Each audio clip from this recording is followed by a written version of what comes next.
Agrippa is hard at work in his medical center, the repurposed warehouse. The wounded line most of the floor. Orson and Hubert move about the room, lending aid wherever they can. Michel spent most of the day helping Agrippa as well, but he's gone off to catch a few hours of sleep.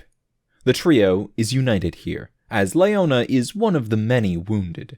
Overall, she's doing well, no serious injuries, and Agrippa has already patched her up. She sits off to one side of the warehouse, back in armor even, throwing dice with Bear, Olivenko, and Robin, betting bloody scraps of bandages since their coin is stashed away in their tents. Most chirurgeons would object to this tomfoolery and send the bandages off to be washed, but Agrippa knows that the invisible demons that cause disease linger in used bandages. Though they surely fear washing, it's never guaranteed to scare them all away. So he never reuses bandages unless he truly has no other choice. And Nahash may be short on defenders, but the city has an abundance of textiles. Prudence is sitting nearby, observing, uninjured, just keeping her eye on the wounded. It's a quiet night. Cold outside, but a makeshift hearth keeps it warm in the large warehouse. At the Svardic camp, Unferth and Cyril discuss their plans. Cyril will not go with Unferth on the actual raid, but he does go with a small contingent of men to enter the edge of the southern cityscape.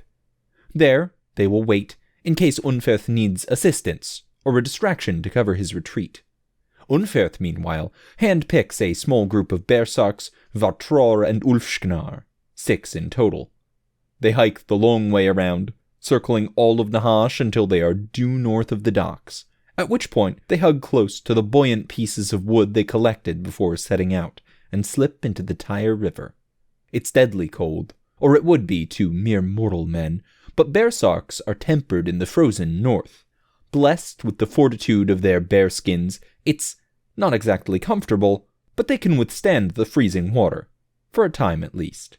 They float down the Tyre, just a half-dozen dark lumps poking out from the surface of the river. None of the dock's sentries are seriously watching the river. They have 1 or 2 on the riverfront, keeping an eye across the river in case Terbjornsson tries to slip a group of crossbowmen or Kasseline engineers over there to begin bombarding, but none with their eyes on the water. Unferth and his men slip beneath their noses, swimming past the wharf and into the canals. They lay low until they are deep in the canals. Finally, they emerge from the water. Huge, dripping wet wraiths in the dark streets. They quickly move through the largely empty canal district, making their way towards the telltale smoke trails that signify populated areas, where the defenders are camped or congregated.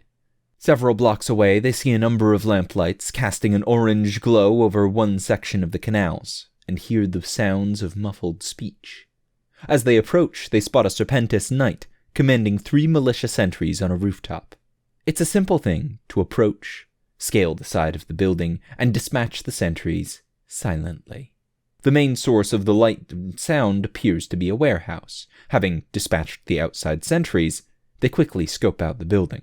2 entrances. From some of the muffled cries within, they suspect this is the infirmary. Unferth wears a smile, devoid of real happiness, but possessing some amount of hunger. An infirmary? Perfect. Unferth sends most of his Bersarks around to one door. He keeps a Vartror and the Ulfsknar with him, tells them to cover him, and as soon as they enter, to lay down oil on the floor and grab a lamp or torch to be ready to light the place. Then he kicks down the door, and the other Bersarks do the same on the far side. All hell breaks loose inside the infirmary. Steelshod reacts fairly quickly. Most of Steelshod all go for the 4 Bersarks, technically 3 Bersarks, 1 Vartror, while Leona and Bear go after this big, odd-looking Bersark they heard Felix and others mention off and on over the last few days. Of course, something to remember, everyone here, with the possible exception of the 3 healers, is here because they are hurt. Unferth is wielding his huge shield in one hand and his poleaxe in the other, and he puts Bear on his ass almost immediately. Goes for a killing blow, but Leona intervenes, and they go toe-to-toe for a tense few minutes. Bayard versus plan. Both actually have a similar style. Shield and polearm, more defensive than most of their peers, and with high dex and mobility. But Unferth is fresh, healed faster than Leona. He's bigger, he's stronger, his hits are so much harder when he lands one. While they fight, Agrippa drags Bear back up to keep him from bleeding out after the grievous wound Unferth landed. I think Bear lives through this only because of Miracle Worker. On the opposite side of the warehouses, Hubert staggers the Berserks with a sunburst, basically a blinding flash bomb. Orson and Robin press this advantage and begin duking it out with the Berserks. Orson's relatively recent tier, Defend the Helpless, gives him a decent combat boost when he's fighting to defend his healing targets. Between this and Robin's gold-bricking buffs, Orson is actually able to hold his own, and then some, against the Berserk. Olivenko, meanwhile, absorbs the attention of one of the Berserks. Armed with just his dagger, he dances circles around the Berserk, dodging each attack and inflicting small but noticeable wounds in return. Hubert lays one of the Berserks out with a luckily potent dose of paralytic and a well-placed needle, but not before the Berserk lands a painful blow on him. Prudence puts some hurt on the Vartror that hangs in the back, but she also maneuvers past the fight and flees to call for help. The Vartror give chase. Leona is feeling pressured. She's on her last legs, taken a beating, and her own attacks have barely penetrated Unferth's armor. She plays the triangle, and Unferth bats her spear aside. She tries to body check him with her shield, and he just boots her onto her back. She scrambles to her feet, tries to skewer him, and takes a shield smash to the face. Leona drops, limp. Unferth transfers his poleaxe to his shield hand and scoops her up with one arm, tossing her over his shoulder. Agrippa is still holding pressure to Bear's wound with one hand, but he hefts his crossbow one-handed, takes a shot at Unferth and gets lucky. Not dealing much damage, but nicking an artery, using his Eagle's strike ability to inflict an annoying bleeding wound. Despite being badly wounded, Hubert engages Unferth to try and flee Leona. He grapples with the Berserk, trying to stab him with a needle. Unferth smashes the needle and Hubert's hand with his shield, headbutts the monk, sending Hubert onto his ass. It's about this time the first reinforcements arrive to the sounds of the fighting. Zelda, Felix, and Miles had been on a night patrol and they cross paths with Prudence, put down the Vartror on her tail, and burst into the warehouse behind the Berserks, the far side from Unferth. Seeing this, Unferth knows it's time to go. He calls out to the Ulfsknar and Vartror to light the place up. He scoops up a dazed Hubert in a crude bear hug using his shield arm, crushing the fat monk close to his chest. Leona he continues to carry slung over his shoulder. The Ulfsknar shatters a lamp in the oil as they flee, lighting the infirmary on fire and creating a crude firewall between them and the rest of Steelshod. Miles and Zelda waste no time, they fucking hammer the remaining Berserks. Felix immediately skirts back outside. He tries to run around the side to get a line of sight on Unferth as he flees, with Prudence following close behind. Agrippa shouts for everyone to get the wounded out of the infirmary. Orson and Robin rush to help. When they finish the Berserks, Miles and Zelda assist as well. Some of the wounded will die from smoke and fire, but they do their best to get everyone out. Meanwhile, Felix and Prudence are in hot pursuit of Unferth, the Vartror, and the Ulfsknar. Hubert manages to slip a needle out of his sleeve and struggles to stab Unferth with it. The needle glances off armor.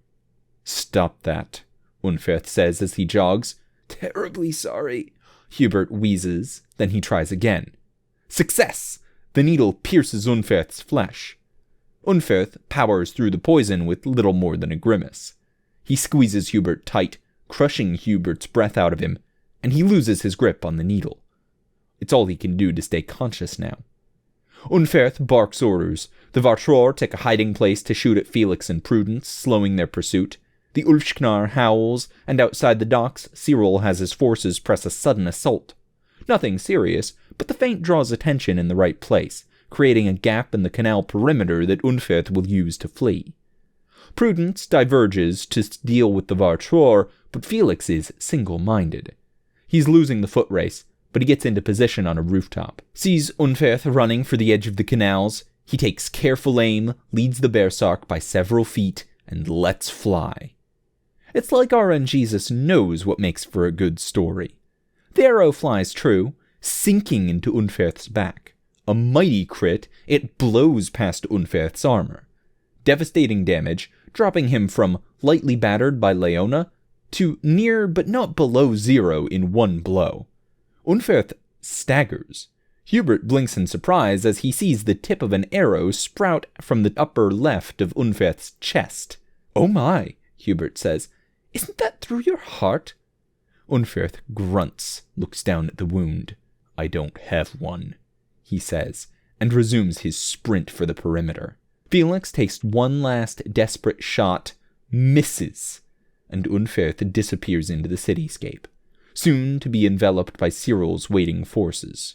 Cyril and Unferth retreat back to the Svardic camp. Unferth will get treatment for his wounds and a very careful arrow extraction, since he does in fact have a heart. Terbjornsson is pleased to hear that Unferth has burned down an infirmary, and more importantly, captured 2 Steelshod. He wants their wounds treated immediately, and for both of them to be brought to him within the hour. It's time for interrogation. Thank you for tuning in to Steelshod, a series by Mostly Rights, narrated by Tailforge. You can find every chapter in text format, as well as character sheets, setting information, maps, and rule documents on the Steelshod tabletop system in the link below.